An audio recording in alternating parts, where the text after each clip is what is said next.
Namaste and in la catch. Hi, I'm Zen Benefiel and welcome to One World in a New World. Now, those two phrases come from ancient languages. One means the divine in me recognizes the divine in you, comes from the Brahmi language, and in la catch comes from the Mayan culture, and it simply means I am another you. Now, imagine if we could see each other like that and how the care and compassion we interact with each other in the world could increase as a result. Just think about that. So today's guest is Antony Upward, and Antony is from Canada, of all places, and he's got a very interesting background.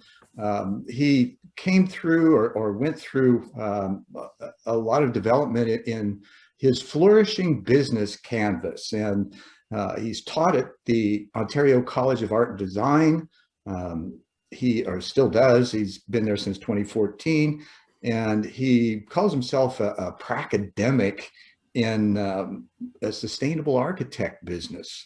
And he's a founding entrepreneur with the Edward James Consulting firm. He's been with them a little over 11 years now, and he has some very cool and pertinent information and methodologies for helping us shift our minds from a competitive to a collaborative activity in business and life. So with that, Antony, welcome. Thank you very much. That's a lovely introduction. I try to, truncate and capsulize for as much as possible. Yeah. So tell me a little bit more about the Flourishing Business Canvas and how that idea first was presented, and how that evolved, and what you're seeing that has happened with that in your work. It's an interesting story, I think, and so I'll go back to the idea of where this is a tool to design business models. So where does the idea of business models come from? Well, in modern, it's actually a very recent term. It's a term that really started to emerge with the internet, because people were starting to think about the internet disintermediating businesses in supply chains, and therefore people were starting to say, well, the business model is changing. And that's really in the 90s when this term started to be used. So in the late 90s, early 2000s, a Swiss PhD student named Alex Osterwalder did his PhD on basically trying to answer the questions: what are the factors that lead to profitability? The business model factors that lead to profitability. So he did his PhD on this. And we've kind of got two models. This is how I see it, or have termed it. There's a profit over people and planet, and then there's a people and planet over profit. And this is the interesting thing about this PhD, because it has an unstated assumption in it, which, of course, from a science perspective, it should be setting off lots of alarm bells. But this is what I spotted. I read his PhD when I started my graduate work in 2010. And it seemed that he had just assumed that everybody was interested in creating businesses that were profitable, and that people didn't have any other objectives when they started a business, which from personal experience I already knew wasn't true. Just from an entrepreneurial perspective, most entrepreneurs want to change the world. Now, they still might want to be doing it in a way that's highly profitable, but they want to change the world. You got to pay your bills, right? You've got to pay your bills, exactly. You have to be viable, financially viable, for sure. So what I did is I took that PhD and I said, what happens if we challenge that assumption? What happens if we ask the question, what are the business model factors that are relevant if you want to design a business that could be socially beneficial, environmentally regenerative, and financially viable? What would the business model factors look like? What a concept, huh? What a concept, absolutely. And I kind of went looking around, assuming somebody must have done it already, and they hadn't, so I did it. And so, long story. Did you find that odd? Yes and no. There's been a few cases now where I've been either stumbled across or involved in something where, as far as we can tell, the community that I'm part of, the Strongly Sustainable Business Model Group, we seem to be doing things that nobody else is doing. And which obvious things from my perspective, and obvious things, yeah. It's interesting that and that's profoundly exciting and also terribly, terribly scary, because the state we're in, there is no net, there is no planet B. Well, actually, there is a net, and that's how it's all happening. Right. Yes, and things are just getting, except the net's got big holes in it. It's not. We're not going to. We'll be falling through it in no time. So that's the story. It's the other piece of the story that's worth mentioning, that's highly relevant, is that when you start to say, I'm going to design the business model of an organization, the future business model of an organization, you're moving away from doing planning to doing design. And planning and design are two very, very different activities. Absolutely. Planning is setting out the things you're going to do. So when you write a business plan, you're basically looking at the world from all kinds of different perspectives. But essentially, it's a work of fiction. It's a hypothesis about how something's going to pan out based on the data that you can gather from market research. Right, because you haven't gone through the execution stage. You haven't gone through the execution. Design, on the other hand, is inherently iterative. You know, no designer thinks that they can produce the perfect design in one go, which is what planning assumes, right? That you're going to produce the perfect plan first. And business plans are sort of designed to be flexible enough to, when you go through that process and you see, oh, that didn't work, then you can make adjustments to compensate. Yes, and that's where planning has brought some ideas from design into it. So when you start to have tools like the business model canvas for profit-orientated organizations, or the flourishing business canvas for flourishing organizations, as I would call organizations that are trying to be socially beneficial, environmentally regenerative, and financially viable, when you're starting to use tools like this, you suddenly move from planning a business to designing a business. And this idea has also taken off in the profit first world, mostly through the lean startup movement, which is taking experimentation, which is another way of saying design, up to another level. It's interesting, you know, and this is going to spur another comment that I'm sure you'll make. With Klaus Schwab's book, COVID-19, The Great Reset, he asked two questions that I thought were imperative for us. One is, at a personal level, you know, can we be carrying compassionate coming out of COVID? And the second one is, can businesses be agile? Which is kind of what you're talking about, where this ability to see almost not as a predictive sense, but as an anticipatory set, if you will, of what's probably going to happen, and then being able to be in position in order to take advantage of that. Now, you made some comments about Bruno Latour earlier and his work. Would you kind of reflect on that a little bit? And I think it imbues the conversation better. Sure. So one of the big differences between the earlier profit first business model canvas and the flourishing business canvas is that the flourishing business canvas starts by contextualizing the business within the environment, society, and the economy, that as a nest. That leads to the question, what is the environment exactly? And how do we think about the environment? And over the last decades, since the picture, in fact, behind you was taken in many respects, we've tended to think about our consciousness about where we live has tended to say that we live on a globe. And it's the entire globe. And thank goodness that perspective came about, because it really shifted an awful lot of minds away from this idea that we weren't all together, that we were as one, right? Brings to mind the old phrase, you know, no man is an island unto himself, right? Exactly.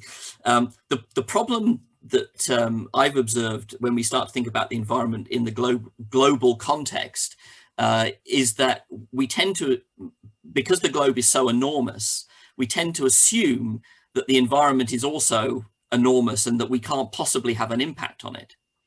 And what Bruno Latour has been highlighting recently, Bruno Latour is probably the preeminent philosopher of science on the planet today. And what he's been reflecting on is, in fact, we don't live on a globe at all. Now, he's not a flatlander. What he's saying is we actually live in the 6 kilometer high part of the environment, part of the atmosphere and a little bit of the soil, which can sustain life unaided. If you go above 6 kilometers, which is, you know, longer than most people's commutes. Now, would the term troposphere fit that? It's even lower than the troposphere. It's within the lowest level of the atmosphere as labeled, and which is only the lower part of the troposphere, if I'm remembering my facts correctly. Just trying to, so if you picture here, right? Absolutely. So if you do the math, that works. The equivalent of the critical zone would be like wrapping a basketball in a thick sheet of copy paper. So that thick sheet of copy paper is the critical zone. It's that small relative to a basketball. And if you take an apple, it would be like a thicker plastic bag, that type of thickness. So where we live is actually tiny. And so when we're starting to think about the Flourishing Business Canvas and designing businesses and thinking about the environment, we really need to be thinking about organizations as potentially having a massive impact within this very, very small zone that's critical to life. It's not some enormous globe. Right. Now, what it sounds to me is it's like this kind of takes the Gaia principle to the next level. Mm-hmm. Yeah. Okay. Yeah, absolutely. I mean, from a biophysical perspective, you could say that the Gaianian processes are primarily occurring within the critical zone, because it's something like 90% of all the water vapor is within that 6 kilometers. And we're 70% water, and so all of this just kind of fits into this zone, if you will, of interaction, right? And so it's how we put our attention and intention toward that makes the difference. Absolutely. And this is a huge point about design compared to planning. In planning, it's kind of assumed that you're taking a position that is not based on a worldview, right? That it's somehow you pure, expand perfect. Your atmosphere, if you will. And exactly. That's a term that kind of encapsulates, right? Because it's all about how we think. But whereas design, as a counterpoint, the designer has to have their personal worldview embedded in the process of design, because it's where the creativity comes from. It's where what's good, what's right, what's useful ideas come from, which is inherent in the process of design. And so if you're designing a business model and you're starting off with an understanding that the environment is in fact this enormous globe, then your mindset, your worldview is not going to be set in a way that's useful for designing businesses that in fact will be socially beneficial, environmentally regenerative, and financially viable. And so this idea of the critical zone is a way of helping designers frame their thinking around what is actually useful, practical, feasible, desirable when they're designing their business in the environmental context. Right, and with the concerns of what we, it's kind of a hodgepodge of things, because we're aware of global warming. We're not sure exactly what's causing it. We don't necessarily include the shifting of poles as in combination with what we've done as far as the contribution to pollution, earth, air, and water. So there's all these other complexity issues, right, that enter into this concept that you're developing. Absolutely. And this actually points to one of the biggest challenges that we have. One of the observations that I've been making is that earlier business planning approaches and earlier business design approaches, like the business model canvas, they make the assumption that business is simple, relatively speaking, because they only look at one context. They only look at the economic context. Right. And leading and lagging indicators. And leading and lagging indicators about the economic context. Right. Now, when you do, ask what does the science say about this, of course, the science says, well, that's rubbish, because you've got to actually contextualize the economic within the social and the environmental. And of course, what that does, to your point, is to massively increase the complexity. And people then look at the Flourishing Business Canvas and they say, this is too complex. And my response to that is, no, the other models are too simple. We've kidded ourselves that the world is far simpler than it actually is. And that's in large measure what's coming back to bite us now. So you mentioned, I agree. But you mentioned earlier that in order to create this conceptual model, the internal perspective of the creator needs to be well anchored in something. Now, where is that? Is that a place where there's where you're creating this idea, or does it emerge with the questions that are asked to find it? So there is a key question. I'm sure there's probably a combination of both. It's a combination, but if you wanted to, what we've experienced in our work over the last decade or so, what we've come to find is that we very much agree with Simon Sinek's idea that people don't buy what you do, they buy why you do it. And so the key question is why. And when you start to ask that question of entrepreneurs and business leaders, it's personally, they often discover that they've become rather unrooted from a personal purpose, because our culture tends to push people in business towards making money, and that's been, you know, a big shift. Right. Just as a little bit adjustments to our lives that we don't necessarily resonate with, and yet that's right, find almost imperative to do, so it creates a disconnect. I mean, we've in much of our culture, we have compartmentalized the spiritual, with a big S or small s, to be, you know, what you do in a period of time. Now, doesn't it? Yeah, absolutely. So we've partitioned it to be something we do on one day a week or at certain periods of the day, and we've forgotten that the spiritual's alive in all of us all the time. Yeah. And the distinction too also is, you know, in this work that we do, there's the old adage that, oh, leave work at work, home at home, and their separate lives. They really aren't. That's right. I had a lovely experience coming back from a conference, and I was sitting on a bus going back to one of the main locations, and there was the keynote speaker who I just heard was on the bus with me, and I said I really enjoyed his talk, and I said, "Where are you off to?" And he said, "Oh, I'm off to New York." And I said, "Business or pleasure?" And he said, "There's a difference." Right. And I think that encapsulates it very nicely. Absolutely.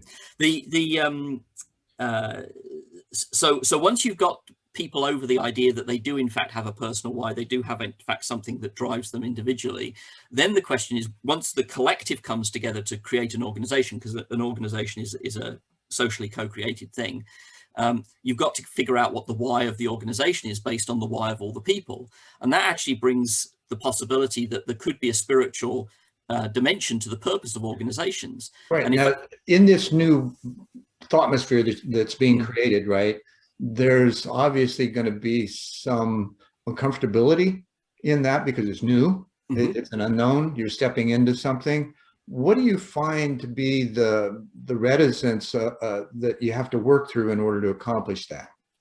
So I think we're only in the very early days of figuring that out, to be perfectly honest with you. What we have found is this word flourishing turns out to be very useful, because people can put on it a very, very wide range of interpretations. Sure. And so when you suggest to somebody that they make the purpose of their business enabling the possibility for flourishing, some people will take that in a deeply spiritual way. Other people will take that in an almost purely economic way, and neither is and anywhere between those two. And so, and in fact, that term ends up being a world bridger, right? Absolutely. These different layers of how we think about the world and how we interact with it, and that just, you know, kind of brings it all together. Absolutely. And so what if I have one observation so far, it's that once you've introduced this idea of flourishing, and that the only thing we can sustain practically, and the only thing that we should desire to sustain ethically, is the possibility that human and other life will flourish on this planet for 7 generations and beyond. Once you introduce that basic idea to people, it sticks with them. Now, that sounds very indigenous to me. Yes, well, the 7th generation idea is a I think I'm not sure if it's a globally indigenous idea, but it's certainly North American, in many of the North American First Peoples and South cultures. American And South American. Okay, right. And there's also another that goes a little bit that makes it more personal, and that is the philosophy of the 3 brains, and I'm sure you're probably familiar with the gut, the heart, and the head. Okay. And the Western world generally processes from the head down, if they even go below the shoulders. where the indigenous philosophy is, it comes from quantum physics now. It's being proven. Everything's vibration. Your gut is where you first connect with that. Well, it turns out there's a whole bunch of neurons in your gut. So, where did the brain actually end? I mean, it's well, it hasn't. It hasn't, exactly. We're a holistic system. Our bodies are instruments. We just haven't learned how to tune them or use them or even play them correctly yet. Yeah. So this kind of switch also coincides and empowers the process that you're going through with the flourishing. Yeah, absolutely. Okay. Absolutely. And this is, I think, is an important distinction, that these kinds of conversations, because my why is, I have a limited understanding of what this means for us as humanity to move forward, and that we just need to figure out a way to all talk about it in a similar fashion with, a language that works, right? And science and math is often that. The emotional intelligence is that additional factor that we don't have, which seems to bring up the spiritual, right? Because it's all a sensory experience, like, Otto Scharmer and the theory, or the theory U model, is co-sensing, it's co-presencing, and and that comes out of MIT now. And just to build on those ideas, so the Flourishing Business Canvas actually talks about value co-creation rather than value propositions, which is what the earlier models tended to talk about. And it says that value arises in relationship, which is exactly the same idea, right? It's exactly the same idea. So I think that sorry, go ahead. Well, it just brought to mind one of the things that popped in my head a long time ago is we are all in our relationship on the ocean of emotion, attempting to find safe harbor together. Whether that's a poetic, but I have these kinds of thoughts that just, how can we express this elegantly so that it can be understood in a simple and practical and pragmatic way? And I think that's one of the things that the Flourishing Business Canvas is a contribution to making it practical and pragmatic. And at its heart, what these business design tools do is they provide a common language to enable better conversations, because you can actually be specific about the parts of a business model, as opposed to having to negotiate with another person what those parts are before you can even start talking about what your version of those parts are in your business model. And traditional models have tended to be hierarchical in the sense that we have the idea, here's how you're going to implement it, and you point, your responsibility is this, your responsibility that, but it's not brought together from the foundation in this co-creation process, where it's kind of like D. Hock tried to start Visa with this flat line, right, where everybody just participates, knowing what needs to be done, and you co-create the process for it to be, which takes it out of the hierarchical model. And yet it really doesn't, because there's a different source of information that becomes present as a result. Would you agree with that? Yes, I think this is internal, right? And that internal is kind of it's a higher perspective, for lack of a better term, more integrated. The way I tend to see this is around questions of power, and who has the power for, with, over, to, all of these potential ways that power can be exercised. Right. And that includes straight line, dotted line, all of those things. And so on the Flourishing Business Canvas, we actually do ask, what are the governance arrangements? So who has which of the stakeholders has the power to decide which decisions? Yeah, what parameters do we have to fit in? That's right. And again, this is again a question that most organizations don't ask themselves, certainly not in the early days of startup. And one of the things that we've been learning is that if you can engage stakeholders other than the founders in this process of startup, and you actually give them some power, you actually end up co-creating the business model. So not only does the business model co-create value, but you co-create the business model itself. No, there's a similar experience that I have. One of my other hats is as a partnering facilitator for building road and bridge construction projects. So I do the pre-construction team building. And it has all the stakeholders, and it's not just the principals of the company. It's the subs, it's utilities, it's fire, police, cities, municipalities. It's an entire group that comes together to actually decide how they're going to work together, code of ethics, and the methodology, goals and objectives. But the main reason is to talk about the issues that they see that are present already, and then they resolve them as a group with processes or discussion or actual issue resolution plans, so that when these items come up on the job, instead of creating thousands of dollars of work stoppage, right, that they know what they're going to do right, and implement it so that there is no job stoppage. And it often truncates schedules, which means more profitability to the organization. Right, absolutely. I think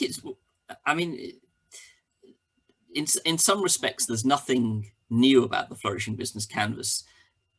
All of these ideas, like the ones you've just been talking about, like Theory U, these are. It just makes sense. It just makes. I would call them they're part of humanity's wisdom. Yes.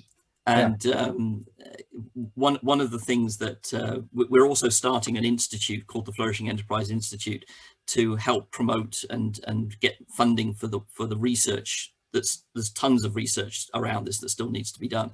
Right. And one of the things we've been saying that frames the research that we want to be doing is it needs to be framed by the latest scientifically credentialed transdisciplinary knowledge. Sure. Now, this brings up a question. Hold on. It needs to be framed by the best ethical and moral frameworks we have, and it also needs to be framed by humanity's deep indigenous wisdoms. Right.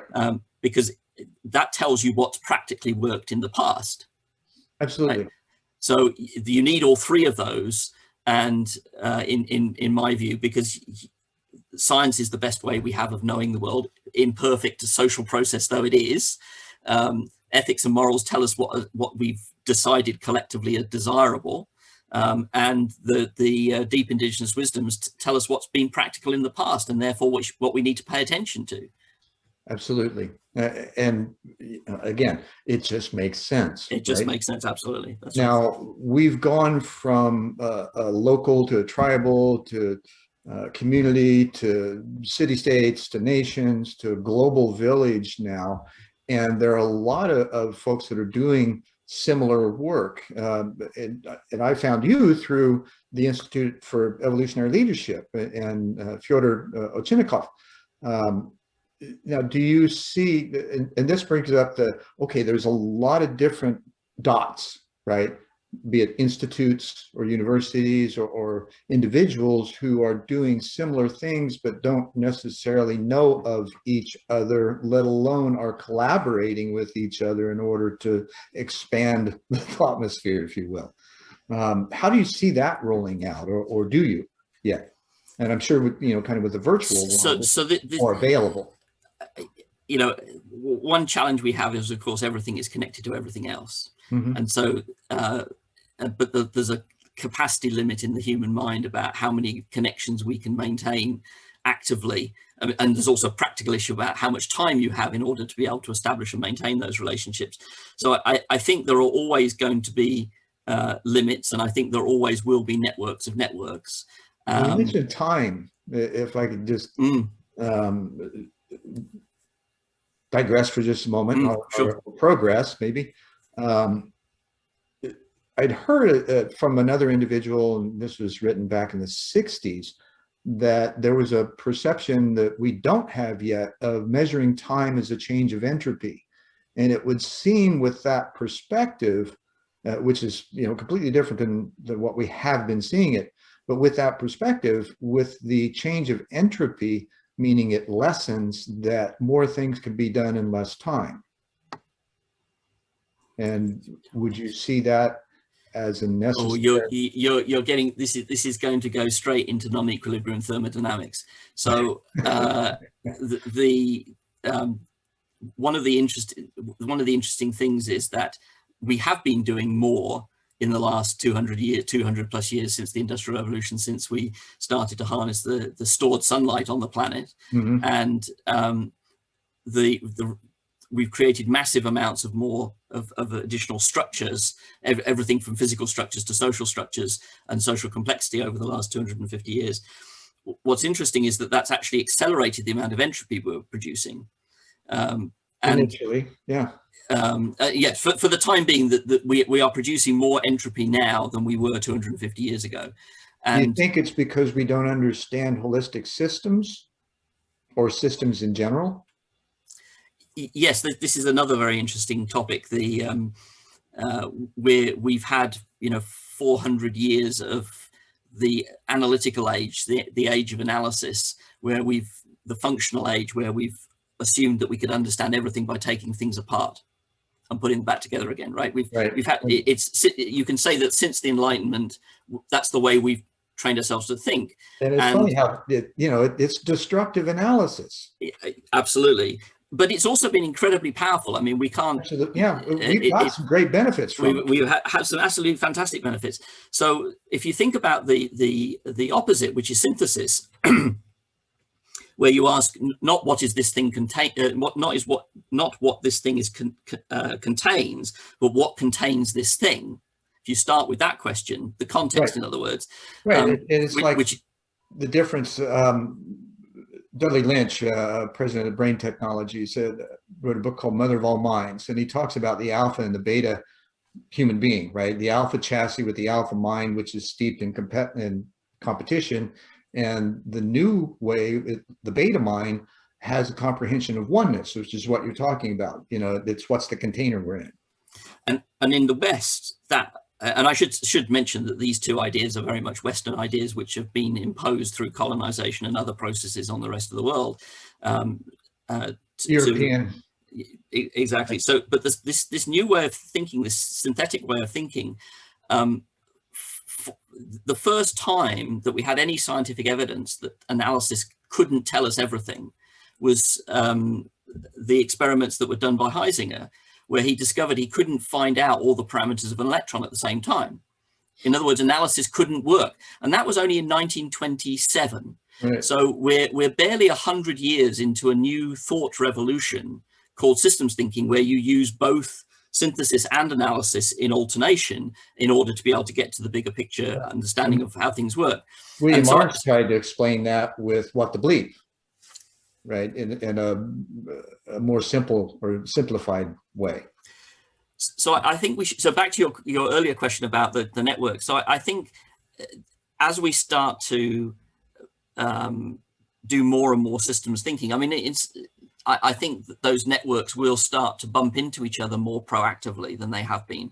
And I think we should be kind to ourselves, because, we've had 450 years, depending on how you count it, of analysis of that mindset being dominant. And we've had barely 100 of systems thinking. Sure. And we've actually come a very long way. I mean, if you go to the natural sciences today, most natural scientists do have an understanding of systems thinking. Ironically, it's the social scientists, and therefore the people in business schools, who are being left behind. They are still very analytical in their thinking. Right. Well, even Fyodor had mentioned that with the program they've been working with in Russia, that now, that used to be, if you talk about systems thinking, that you were looked at as kind of a kook. Well, now there's 17 participants in a new program that they're developing at academic level, which I think is huge.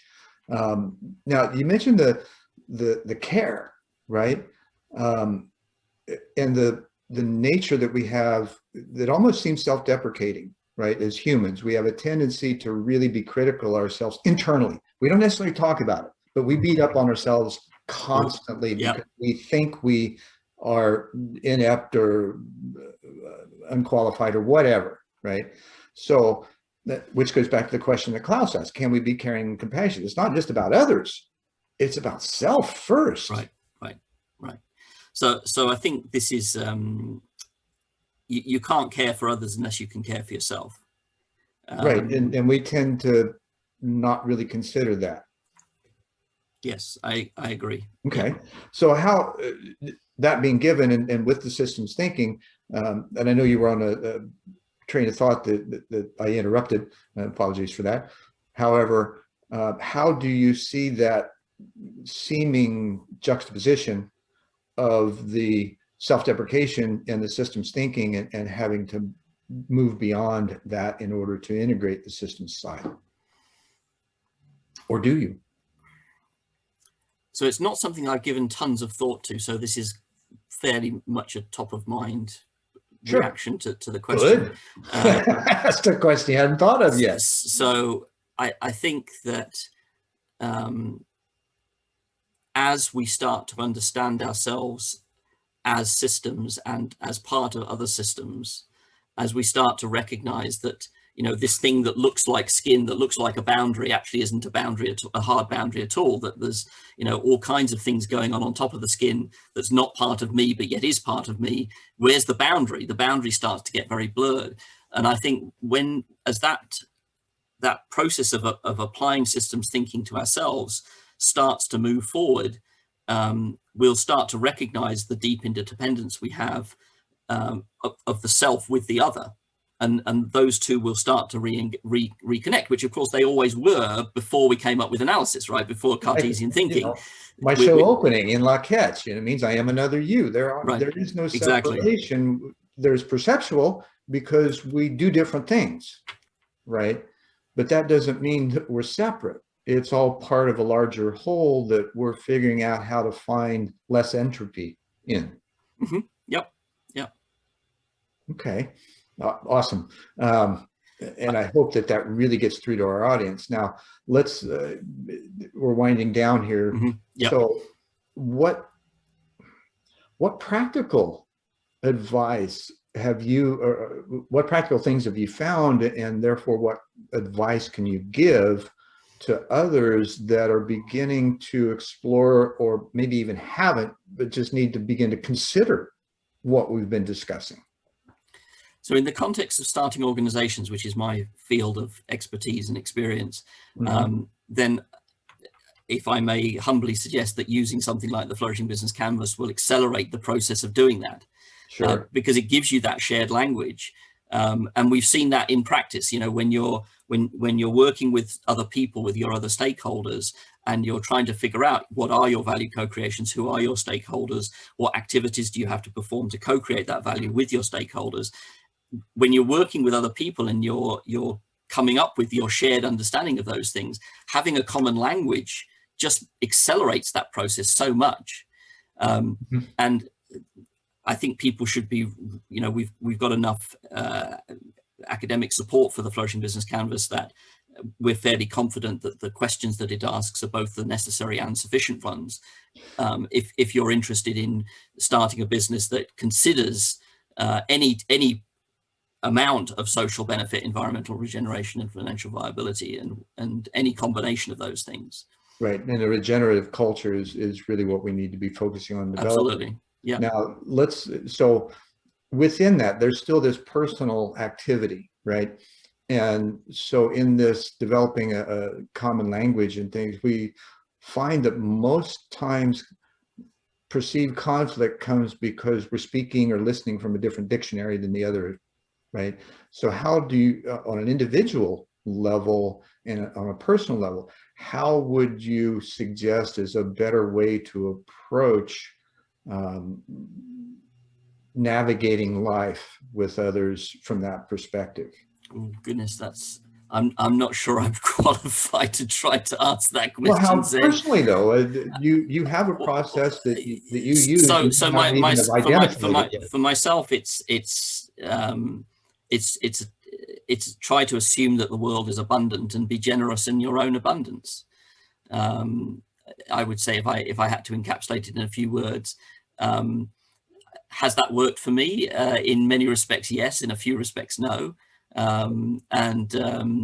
Is that a problem with the underlying idea, or just the circumstances, or I don't know. It's difficult. Well, like you said before, you know, we have concepts, we have ideas, we attempt to express them or implement them, and then we find out, yeah, that works, that doesn't work, and it's all this, you know, it's like shifting sands that you're trying to figure out how to think and feel appropriately first, hopefully, and then step into the larger reality from that foundation. Mhm. And oftentimes we step into the reality without a foundation and get pushed and pulled by the energy that we experience, and often don't respond. We tend to react because we're anticipating conflict rather than anticipating a flourishing environment. Indeed. And I think that's a lovely way for us to end. Absolutely. And I surely appreciate your time. And I'll have the information about your business and your work in the credits and also below the video when it completes.